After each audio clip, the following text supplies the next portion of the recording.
Olá, ô, gente amada, gente linda de Jesus. É minha também, né? Tudo igual.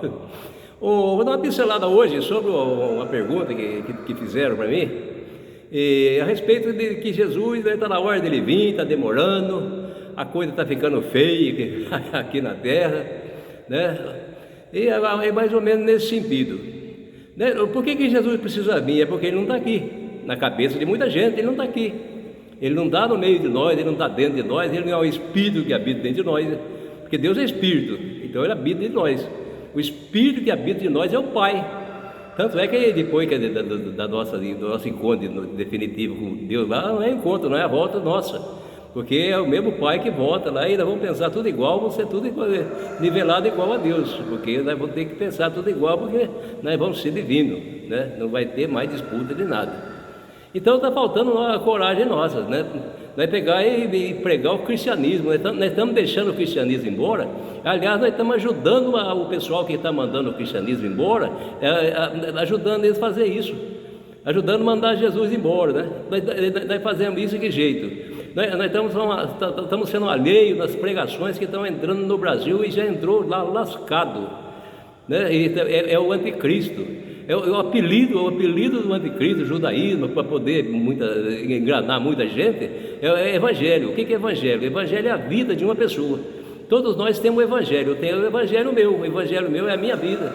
O evangelho de Jesus é a vida dele. O evangelho daqueles caras que falou as coisas lá no Antigo Testamento, que gravaram lá, é tudo evangelho. Então o evangelho, ou seja, ele prega a vida de outras pessoas, não é de Jesus não. Então ele chama evangelho para confundir um pouco a cabeça das pessoas.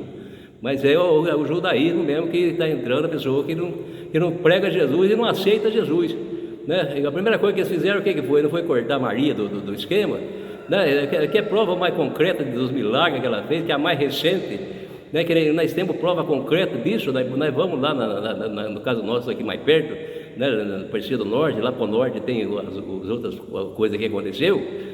Nós temos essa experiência e nós ficamos acreditando naquelas coisas antigas lá de 10 mil anos atrás lá, porque aquilo lá é vantagem, aquilo é coisa do homem. O homem é materialista, ele procura as coisas da terra, e as coisas da terra, o que é? Ela tem bastante argumento, ela tem muita diversificação, e essa diversificação aí é que a cabeça da gente ela é rica. A gente tem desculpa para tudo, não é isso? Então, só que nós não falamos a verdade, nós somos mentirosos, né? Por isso que você é advogado para defender as mentiras que nós contamos. E até se fala que quem fala a verdade não precisa de advogado. É assim que nós trabalhamos. Nós negamos Jesus, nós aprendemos, nós crescemos, por exemplo, numa igreja cristã, eu, por exemplo, na igreja católica. Então nós aprendemos só de Jesus, né? Só o amor de Jesus, desde a catequese. E fomos isso aí, nós fomos aprendendo e os nossos pais pregando e vivendo isso aí. E hoje não tem condição mais. Por quê? Se prega só o Antigo Testamento, porque o Antigo Testamento é medroso e põe medo nas pessoas. As pessoas ficam com medo. Esse cara aí, depois nós estava conversando, ele falou assim: é verdade o que o senhor falou mesmo, eu pago o dízimo porque eu tenho medo de Deus. Está vendo aonde que chega o blá-blá-blá na orelha da gente? E a gente vai crescendo. Agora, se você pega, por exemplo, mesmo não precisa jogar o Antigo Testamento fora, você lê o que está escrito lá e pergunta no Novo o que é. Hoje tem um instrumento, eu tenho um livro lá que relaciona o Antigo com o Velho, mas hoje eu tenho o Google. O Google você vê um negócio no Antigo Testamento e vê lá o que o pastor falou, um pregador falou lá, aí você pergunta, né, lá no Google lá, o que Jesus fala disso. Aí ele vai te dar para você a versão de Jesus, porque Jesus falou para nós que só Ele que é a verdade, só Ele que é a vida, só Ele que morreu por nós, só Ele que nos ama. Então não é para nós ter medo, é para nós se adoçar com Ele, resolver o problema da nossa vida com Ele. Ele ficou às ordens, falou assim: é só você pedir que eu vou estar com você. Tem muitas passagens, por exemplo, o cara fala: não tem fé, seu filho, mas não tem fé por quê? Faz o que está mandando e acabou. Até eu cito a história no Antigo Testamento, usando uma passagem de um rei lá, que ele pegou, ele estava com uma doença, devia ser câncer, e não achava que ia morrer. Aí ele pegou e falaram para ele que tinha uma pessoa que curava lá, que era um profeta lá da época. Aí ele pegou, ele viajou por um mês para chegar nesse profeta.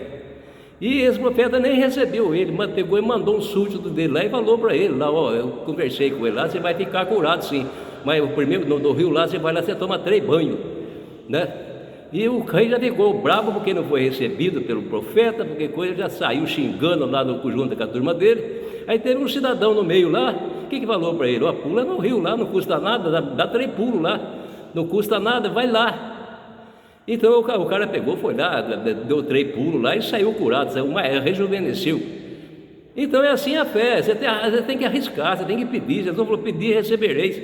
Aí você começa assim, porque a fé, as pessoas às vezes não conseguem ter fé porque ela não chega, tem medo de chegar na pessoa e conversar com ela. Às vezes seu pai resolve o seu problema, mas você tem medo de chegar no seu pai. Porque existia uma série de tabu que as pessoas colocaram e continua colocando hoje. Porque se você for direto com Jesus, você não precisa coisar nada. Até esse dia, o que é que precisava ser de graça, não é, tem que pagar. Eu escrevi lá, né, a igreja, a religião, né, você tem que pagar. Então tem pessoa que enriquece, milionária, né, e contando mentira. Não é de Jesus, não. É anticristo. Nós temos que seguir Jesus. Né? Então a gente pega, às vezes conversava muito no seminário lá com os colegas, o bispo falava, e tivemos uma aula até lá com o teólogo lá de Roma. Então ele dizia que nós somos muito preguiçosos, né? Os padres são preguiçosos, o padre celebra 2 ou 3 missas por dia, né? Ele está descansando, vai beber até a cervejinha dele lá, mas o evangelho em si ele deve ser pregado 24 horas por dia e vivido.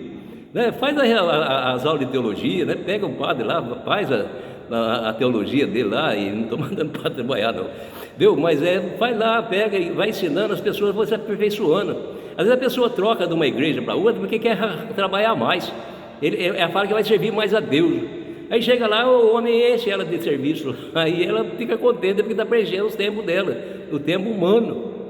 Então Jesus está no meio de nós, é só nós usar o que nós sabemos de Jesus e Ele vai ajudar nós a crescer. Ele só vai fazer milagre se nós pegar e ajudar Ele, se nós pegar o evangelho dele, pregar e ensinar o evangelho dele, de outro não.